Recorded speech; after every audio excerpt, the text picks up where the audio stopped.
મોરબી શહેરમાં માનવતાને શરમાવે તેવી ઘટના સામે આવી છે। મળતી માહિતી મુજબ ભોગ બનનાર પરિવાર મજૂરી કામ માટે મોરબી આવ્યો હતો અને માસિક 2000 રૂપિયાના ભાડે મકાન રાખ્યું હતું।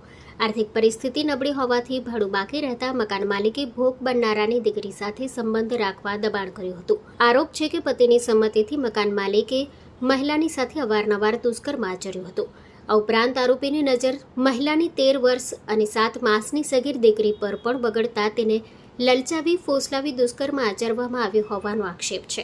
આરોપીઓએ મોરબી ઉપરાંત ટંકારા ખાતે પણ મહિલાને શારીરિક શોષણનો ભોગ બનાવ્યાનું સામે આવ્યું છે, જેમાં પતિ હાલ જેલ હવાલે છે, જ્યારે મકાન માલિકના 1 દિવસના રિમાન્ડ મેળવવામાં આવ્યા છે અને એક સહ આરોપી હાલ ફરાર છે, જેને ઝડપી પાડવા પોલીસે ટેકનિકલ સર્વેલન્સ અને ખાનગી બાતમીદારોની મદદથી તપાસ શરૂ કરી છે। Story report by Himanshu Solanki, Morbi. માં motor driving, safe and sure driving. Driving એ શોખ સાથે આપની મોટી જવાબદારી પણ છે। અમારા ઇન્સ્ટ્રક્ટર દ્વારા સચોટ અને સરળ માર્ગદર્શન। આપની રોજની તાલીમની માહિતી મેળવીને શું અધુરાશ છે એના ઉપર પૂરું ફોકસ કરાય છે।